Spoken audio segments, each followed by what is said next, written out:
बाबा जी की प्यारी साध संगत जी, राधा स्वामी जी, एक सवाल जो हर इंसान के मन में कभी न कभी जरूर उठता है, आखिर हम दुखी क्यों रहते हैं?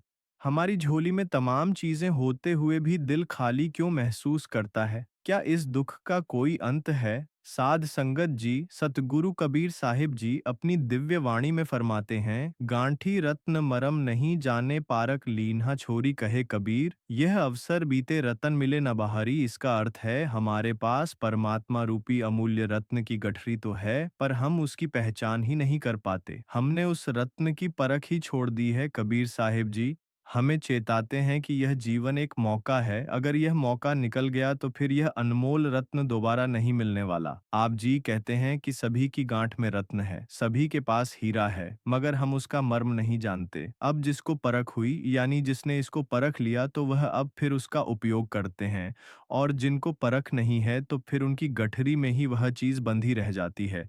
अब जैसे मान लो कि आपके घर में रतन से भरा हुआ एक घड़ा गड़ा हुआ है, और उसी पर आप रात दिन चल रहे हैं, और आपके पास धन नहीं है, आप गरीब हैं, आपके पास खाने पहनने के लिए भी सही नहीं है। और यही दशा हम मनुष्य की है, क्योंकि इस मनुष्य के हृदय रूपी घर के अंदर रत्नों से भरा हुआ खजाना है, मगर इसे समझ नहीं है, क्योंकि वह रत्न या इंसान खुद ही है, और हम अपने आप को ही जानने की कभी कोशिश नहीं करते हैं। हम हर किसी चीज के बारे में तो जान लेते हैं, मगर कभी अपने आप के बारे में जानने की कोशिश नहीं करते। और यह होता है इस मन के कारण। जब तक हमारा मन मन की चीजों में ही लगा रहेगा, तो तब तक हमें वह चीज प्राप्त नहीं होगी। गांठे रत्न मर्म नहीं जाने पारख लीना चोरी हो। सभी की गांठ में रत्न है, मगर लोग इसका भेद नहीं जानते, और जिनको इसकी परख हो गई है, उन्होंने इसको खोल लिया है और उसका उपयोग कर लिया। कहे कबीर, यह अवसर बीते रतन ना मिले बाहरी हो। आप जी कहते हैं कि अगर यह अवसर, यह मौका बीत गया तो फिर वह रतन हमारे हाथ नहीं लगेगा, क्योंकि हमें यह मनुष्य शरीर इसलिए मिला है, क्योंकि बाकी सभी योनियों में तो केवल खा लिया, बस यही कुछ है, क्योंकि बाकी योनि में विवेक नहीं है, इसलिए मनुष्य का जन्म मिल गया है, और जो यह शुभ अवसर मिल गया है, तो इसका उपयोग कर ले मानुष। तन सद्गुरु मिलन मानव इच्छा हुई, दुर्लभ तीनों परम है, सो जोग न खोए। आप जी फरमा रहे हैं, मनुष्य शरीर मिला है, और शरीर ठीक ठाक है, कोई कमी नहीं है, सब कुछ दिखाई भी दे रहा है, सब कुछ सुनाई भी दे रहा है, और भी शरीर में किसी प्रकार की कोई कमी नहीं है, सब कुछ ठीक ठाक है। फिर भी हम इस सुनहरी मौके को यूं ही बर्बाद कर रहे हैं, क्योंकि ऐसा अवसर बार बार नहीं मिलेगा, और ऐसे अवसर को यूं ही बर्बाद कर देना, तो यह बहुत बड़ी गलती है। जाते शक्लों परख लिया, सो पारख निज रूप तहाँ होए रहो। धीर तू ना ही जाई, ब्रह्मकोप जाति सकल परख लिया, जिससे तू सबको परखता है। 100 परख निज रूप, वही पारक तेरा निज रूप है। जाते सकल परख लिया, एक पारक निज रूप तहाँ होए रहो। धीर तू नहीं जाई, ब्रह्म रूप जाते सकल परख लिया, जिसे तू सबको परखता है। सो परख निज रूप, वही परख तेरा निज रूप है। पारक जानी परखना समझना ज्ञान, और वह ज्ञान ही तेरा रूप है, और उसी ज्ञान में तू स्थिर हो जा। स्थिर हो जाए, और भरम के कुएं में ना जाए। कहते हैं परछाई को जो मन की कल्पना है तो परछाई है, और इस मन की अनेक कल्पनाएं तथा अवधार धारणाएं भ्रमकूप हैं। देवताओं की प्रार्थना करने से, यज्ञ करने से, कर्मकांड संपादन करने से, शास्त्रों का अध्ययन करने से मोक्ष नहीं प्राप्त होता। इसके लिए अपने अंदर जाना बहुत जरूरी है। अंदर जाकर अपने आप की पहचान करना, अपने आप की खोज करना बहुत जरूरी है। उपनिषदों का भी यही सुझाव और निर्देश है, और वेद वचनों में जहाँ अध्यात्म का रूप रूप दिया गया है, तो उनमें भी यही समझाया गया है, और जैन बौद्ध आदि का भी यही उपदेश है, सूफी संतों का भी यही उपदेश है। अब जैसे कुछ उपासक जो सगुण उपासना में बाहर बहुत जोर देते हैं, और वह भी भूले भटके ही सही आत्मा की तरफ ही इशारा करते हैं, उनके मुख से भी ऐसी बात निकलती है जिसमें आत्मा की तरफ निर्देश रहता है। अब सभी के उदाहरण छोड़ दो और आप खुद कोशिश करें। आपने अपने जीवन में पाना क्या है? आपका असली मकसद क्या है? कर्तव्य क्या है? आपका धातव्य क्या है? कर्तव्य क्या है? और कर्तव्य क्या है? कर्तव्य और कर्तव्य तीन बातें होती हैं। धातव्य जानने योग्य कर्तव्य है, करने योग्य और प्राप्तव्य है, पाने योग्य और जीवन के निर्वाह के लिए। यह ज्ञातव्य, कर्तव्य और प्रातः है। जैसे अगर आप कोई व्यापार करते हैं, तो फिर उसके बारे में आपको पूरी जानकारी होनी चाहिए, आपको समझ होनी चाहिए। व्यापार में भी कई शाखाएँ होती हैं, जिस शाखा में आप काम करना चाहते हैं, तो उसके बारे में आपको पूरी समझ होनी चाहिए। उसके बारे में आपको जानना बहुत ज़रूरी है, फिर ही आप अच्छी तरह से व्यापार कर सकते हैं और उसे लाभ ले सकते हैं। और व्यापार की तरह ही कला की भी अनेक शाखाएँ हैं। शिल्प के बड़े भेद प्रभेद हैं। राजदीप और खेती की भी अनेक शाखाएं हैं। जीवन के धंधों के लिए भी अनेक शाखाएं हैं।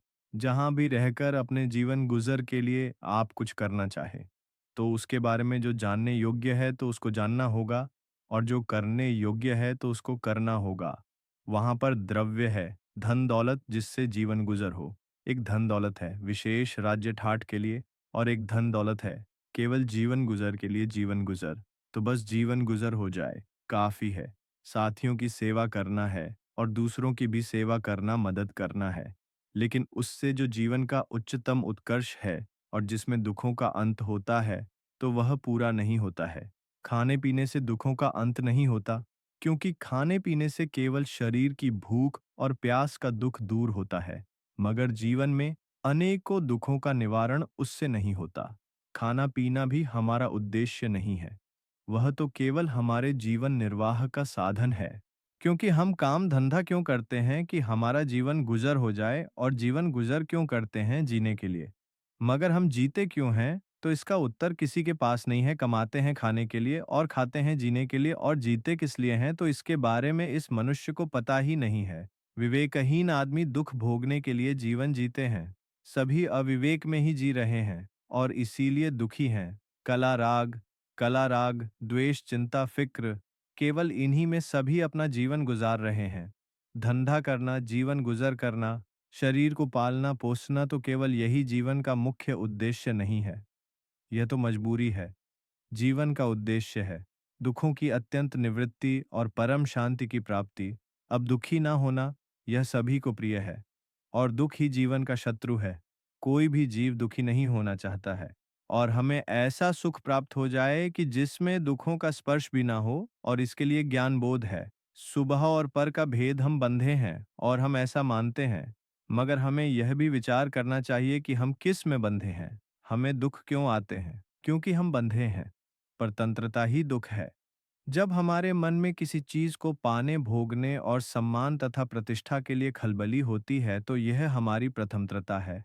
अब किसी ने हमें कुछ कह दिया और हमें उस पर क्रोध आ गया, तो यह हमारी पर्यटन करता है। और किसी ने हमारा सम्मान कर दिया और उससे हम खुश हो गए, तो यह भी हमारी प्रणतंत्रता है। काम, क्रोध, लोभ, मोह और अहंकार का वेग हमारे मन में समा रहा है और हम उसमें उलझ रहे हैं। यह हमारी प्रथमत्रता है, और इन परतंत्रताओं से छूटने के लिए ना ही धन सहायक है और ना ही विद्या सहायक है और ना ही यह जन समाज ही सहायक है। इसमें सद्गुरु का आत्मज्ञान का उपदेश और उसका जीवन में प्रयोग सहायक है। जब हम तत्व को समझ जाएंगे और फिर अपने जीवन को उसी तरीके से जिएंगे, तब वह दशा आएगी। दुखों की अत्यंत निवृत्ति ही जीवन का लक्ष्य है। इसलिए हर व्यक्ति के अंदर यह भावना, यह इच्छा होनी चाहिए कि इस जीवन में हम अनंत सुख की प्राप्ति करें। यह जीवन केवल सुख से बीते, इसमें कोई दुख ना रहे। अब यह चाहते तो सभी हैं, मगर समझ नहीं पाते हैं। वह तो केवल राग ठाट बढ़ाते हैं और फिर दुखी रहते हैं। राघट बढ़ाओगे और प्राप्ति से अधिक खर्च करना चाहोगे, तो सुखी नहीं रहोगे, क्योंकि सबकी प्राप्ति बराबर नहीं होती है, क्योंकि सब में परिश्रम और प्रारब्ध का अंतर है। अब काम तो सभी करते हैं, मगर सभी को उपलब्धियां बराबर नहीं मिलती हैं। फिर चाहे खेती हो, व्यवसाय हो, चाहे कला हो, फिर चाहे कोई भी क्षेत्र हो, सब जगह यही बात है। और यह भी अच्छी तरह से समझ लो कि दूसरे की तुलना करके कभी कोई सुखी नहीं होगा। अलौकिक पदार्थों में समानता असंभव है। बुद्धि, शरीर, समझ, क्रिया शक्ति, विवेचन शक्ति और निर्णय शक्ति, निर्णय लेने की क्षमता का, तथा ऐसे ही हर बात में कोई ना कोई अंतर है। फिर अदृश्य से प्रारब्ध जिसे हम कहते हैं, उसमें भी अंतर है। इसलिए बाहर की उपलब्धियां सबकी बराबर नहीं हो सकती, और फिर इसकी तुलना में जो पड़ेगा तो वह भी सुखी नहीं होगा। हम जहां भी हो, परिश्रमी हो, आलसी ना हो, और जितना भी पास है तो उसी में खुश रहे, उसी को बहुत समझें, उसी में गुजर करें तो फिर कोई भी परेशानी नहीं आएगी। और जो साधक साधना करना चाहे और फिर प्रभुता और मालकी चाहे कि हमारा ही हुक्म चले, हमारी सभी जय जयकार करें और हमारा ही सभी हुक्म माने, मैं जैसे कहूँ सभी वैसे करें, तो उसे सुख और शांति कभी प्राप्त हो ही नहीं सकती है। क्योंकि अगर सुख सुख और शांति चाहिए तो उसके लिए तो जैसे हालात हैं तो उसी में खुश रहना सीखना होगा कि मेरे पास जितना भी है बहुत कुछ है। अपने सद्गुरु के आगे यही प्रार्थना करें, यही अरदास करें कि हे सद्गुरु जी महाराज, हमारे पास जो कुछ भी है आपका दिया हुआ, तो हम उसी में खुश हैं, हमें और कुछ नहीं चाहिए। अगर ऐसी भावना अंतर में है तो ही मुक्ति द्वार में प्रवेश हो सकता है, क्योंकि मुक्ति द्वार बहुत पतला है। कबीर जी फरमाते हैं, भक्ति द्वारा सांकरा राई दवें, भाव मन तू मग्न हो रहा, कैसे आगे जाए। आप जी कहते हैं कि भाई जो भक्ति का द्वार है तो वह बहुत संकरा है, राई के दाने के 10वें हिस्से के बराबर है। और दूसरी तरफ देख लो कि हमारा जो मन है तो वह उन्मत्त हाथी बना हुआ है, तो फिर भाई कैसे उसमें आ जा सकता है। क्योंकि जब तक अंदर से अहंकार को पूर्ण रूप से त्याग नहीं देते, तब तक हमें शांति नहीं मिलेगी। क्योंकि यह अहंकार ही तो है कि हमारे पास इतना है, क्योंकि भाई जो कुछ भी हमारे पास है तो वह सारा का सारा क्षणिक है और सब नाशवान है, खत्म हो जाने वाला है। इसलिए जो अपने अंदर इस तरह के अहंकार को खत्म कर देता है, तो वही उस पद को प्राप्त होता है। और जो जानने योग्य है तो वह सुबह और पर का भेद है, मैं हूँ मेरी सत्ता है और मैं जानता हूँ। इन 3 बातों को समझना चाहिए। रात दिन स्मरणों या जानकारियों का जो घात प्रतिघात होता है, तो वह कहाँ होता है? सुबह में होता है, मेरे अपने में होता है, जो मेरा अपना स्वरूप है शुद्ध चेतन। वही जानकर चारों तरफ क्लेश है, क्योंकि केवल जानना ही नहीं है, मानना भी है। जहाँ बोल तहाँ असर आए, जहाँ असर तहाँ मन भी है, जहाँ तहाँ असर आया, जहाँ तहाँ मन ही धर आया। बोल अबोल एक होए जाए, जिनिया लखा सो बिरला हुई। सद्गुरु जी कहते हैं कि जहाँ बोले वहाँ असर आएगा और जहाँ असर आए वहाँ वाक्य बना। सद्गुरु जी कहते हैं कि जहाँ बोले वहाँ अक्षर आएंगे और जहाँ अक्षर आए वहाँ वाक्य बना, और उसका अर्थ निकाला और मन में कोई ना कोई मान्यता बनाई, और फिर हर अक्षर हुए, लेकिन बोल अबोल एक होई जाई बोल में, और अबोल में एक समान हो जाना, जितना लखा सो बिरला होई। इस स्थिति को जिसने लखा, जिसने जाना और उसमें ठहराव बनाया, तो वह धन्य है, धन्य है। संगत जी, अक्सर हम लोग कोई बड़ी मुसीबत आने पर घबरा जाते हैं और हमारा विश्वास डगमगाने लगता है। उस समय हम ये भूल जाते हैं कि हमारी संभाल करने वाला हमारे सद्गुरु है। इस साखी में हम जानेंगे कि जब पूर्ण सद्गुरु पर हमारा सच्चा और अटूट विश्वास होता है और जब हम मालिक के साथ जुड़ जाते हैं, तो हमारी जिंदगी में क्या-क्या चमत्कार होते हैं। यह घटना प्राचीन काल की है। उस समय एक राजा हुआ करता था जो बड़ा ही धार्मिक था। उसकी पत्नी भी बहुत धार्मिक विचारों वाली थी, परंतु उनकी कोई औलाद नहीं थी। उन्होंने कई पूजा पाठ, यज्ञ हवन करवाए, जिसने जैसा उपाय बताया, उन्होंने वह बहुत किया, परंतु उन्हें संतान नहीं मिली। राजा रानी की उम्र बढ़ती जा रही थी, लेकिन गद्दी का कोई वारिस नहीं था।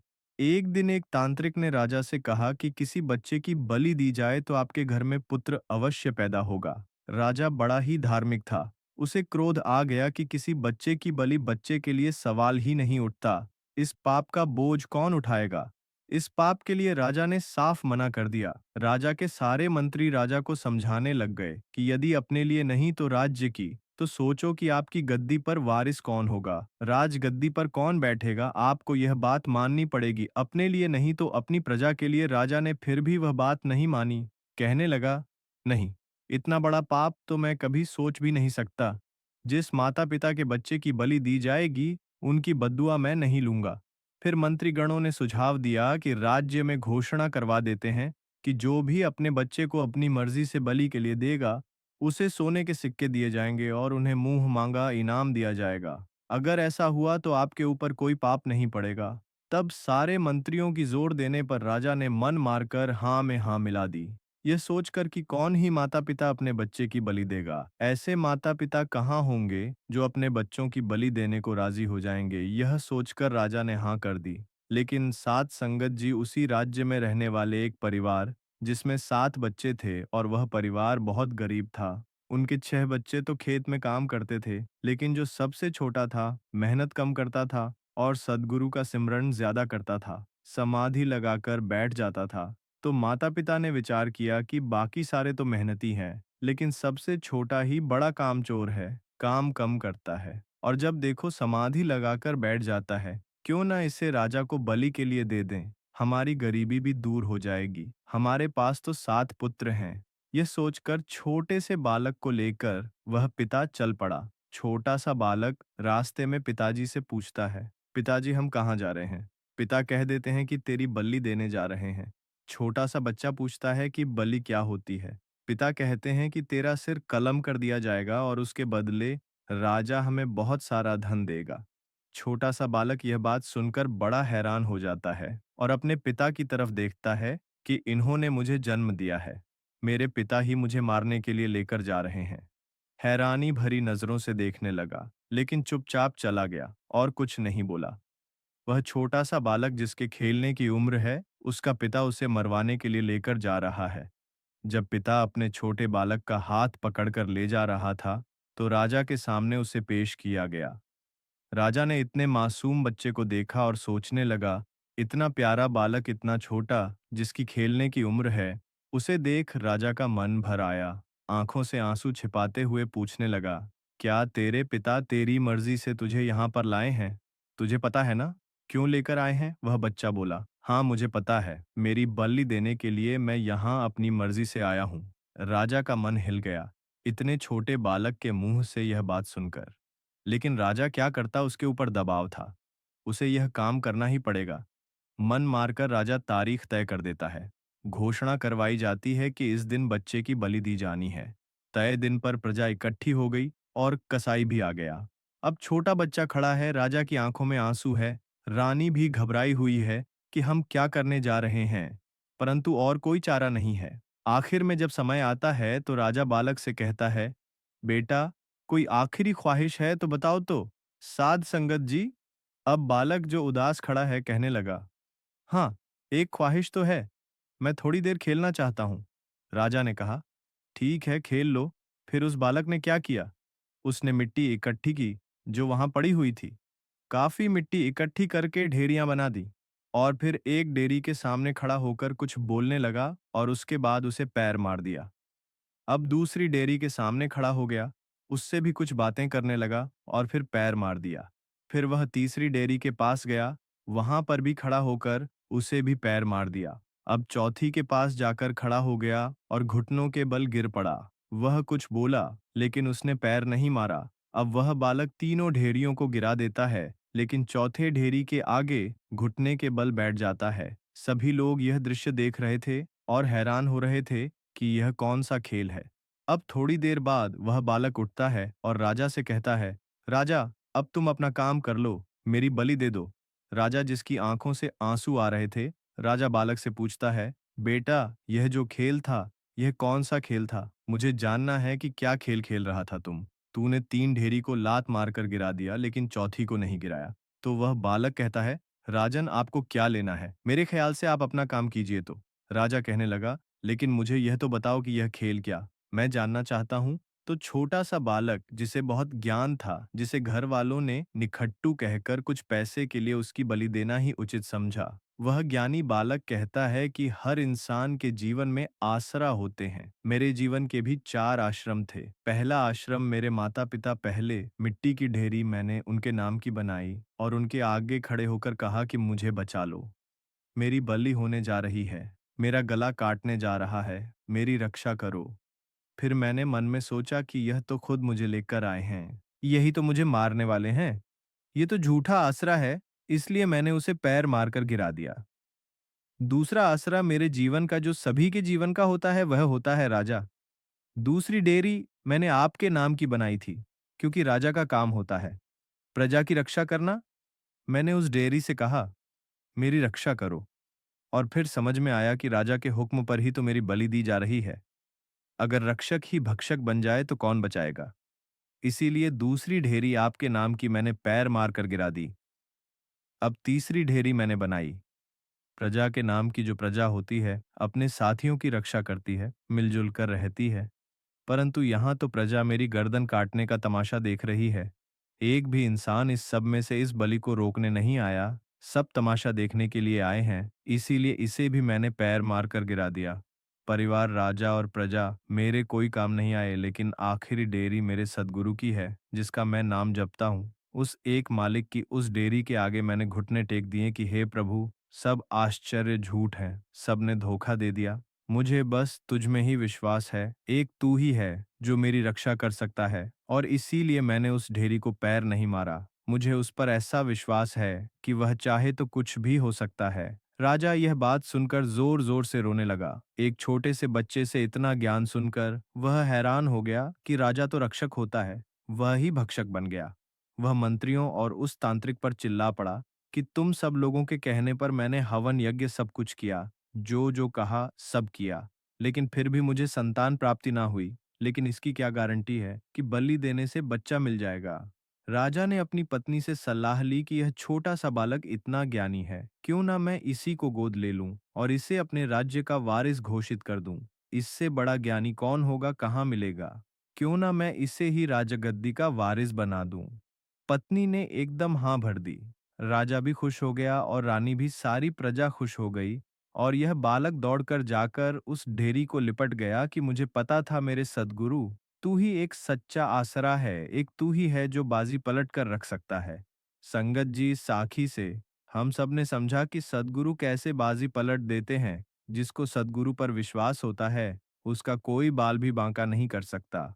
संगत जी, साखी अच्छी लगी तो वीडियो को लाइक, शेयर और हमारे अनमोल वचन चैनल को सब्सक्राइब करना ना भूलें। जी गुरु प्यारी साध संगत जी, राधा स्वामी जी।